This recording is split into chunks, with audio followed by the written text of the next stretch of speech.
I'll not waste your time except to say that the ostensible purpose is the logo, but exactly like my preceding speaker, Mr. Shunglu, did, I thought we'd take the opportunity to spend a few minutes on looking back at what I think is an important subsector of the financial sector, namely the asset reconstruction part of the Indian banking system. All of you present here would know that the origins of the ARCs actually go back to the Narasimhan Committee, when it recommended many measures on banking sector reforms.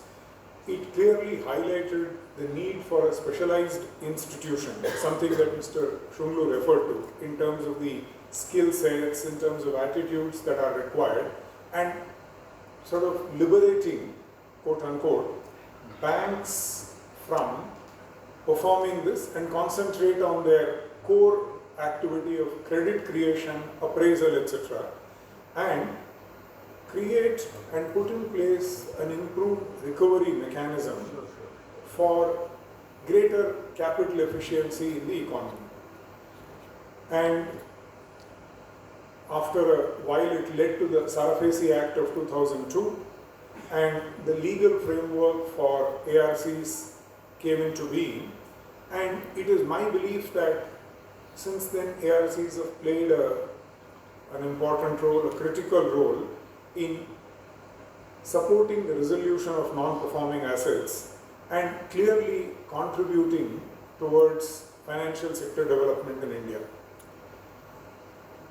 ARCs today are an important part of the financial system, and I think in fulfilling this role that has been given to them, they face a few challenges, and taking advantage of the presence of Mr. Nagaraju and Neelam, I just want to add to what Mr. Shunglu said, a few operational legal challenges like litigations, enforcement delays, valuation complexities, and increasing size of stressed assets and NPAs in the banking system.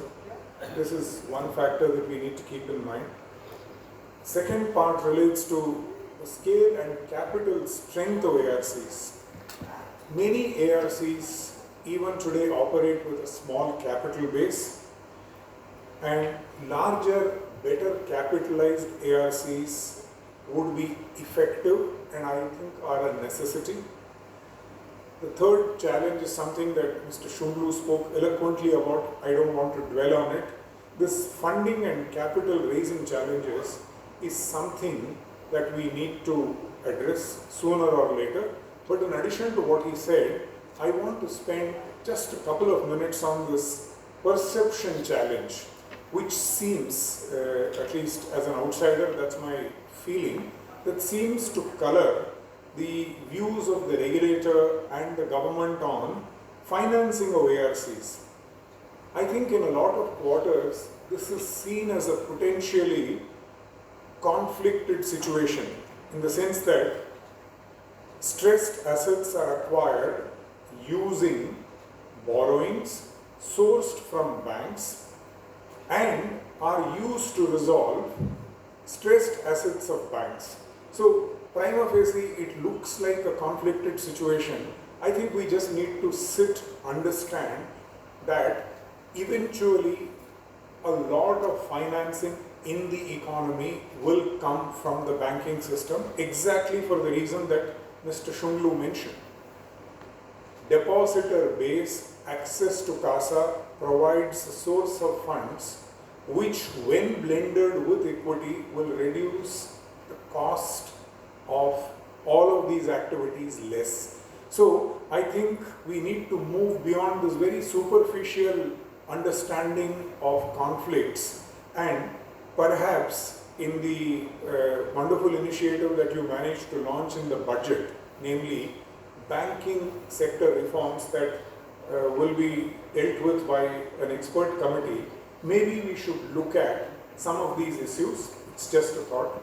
I don't want to take more of your time and talk about this notion of a sponsor, the shareholding regulatory challenges, We have navigated some of these thanks to your help, but it's something we need to keep in mind.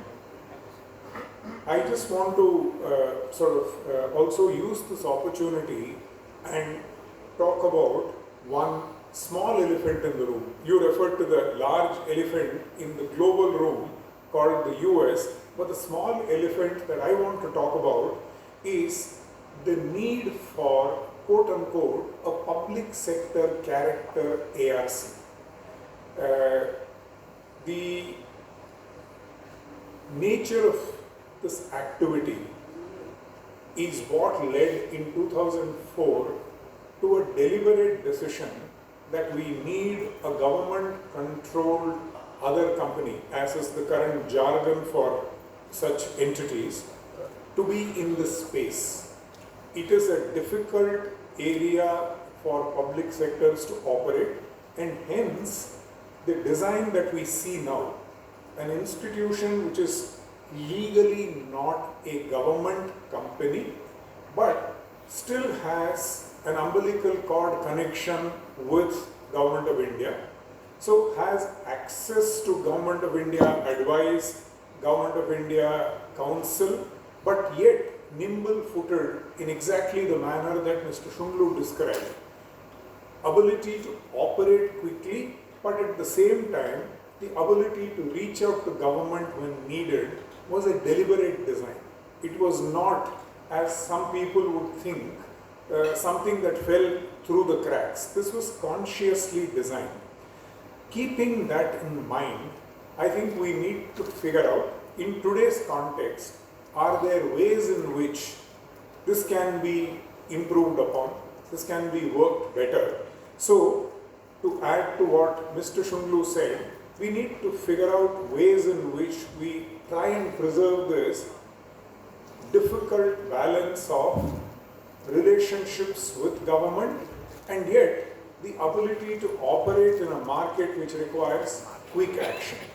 And we owe this culture, this structure to our founding board, to start with Mr. Shunglu, and I'm glad Mr. Chitle and Dr. Mitra, who guided this institution from the very beginning in institutionalizing this twin character, public sector in mind, but private sector to the extent possible in operation. And I want to assure you, sir, and Dr. Mitra and Mr. Chitle, that with my current colleagues, Mr. Vijayendra, a very senior central banker, Mr. Vijay Kumar, another very seasoned public sector banker, Madam Mallika representing LIC, Madam Maya from the Indian Bank, other institutional nominees who have not been able to join. I think, sir, we are continuing the good traditions that all of you had put in place, and with the help of the other managers in Asrec, we are sort of in the same path that you laid for us. Before I conclude, I want to just say a few words on the logic behind the logo. You will get to see it soon after Mr. Nagaraju launches it.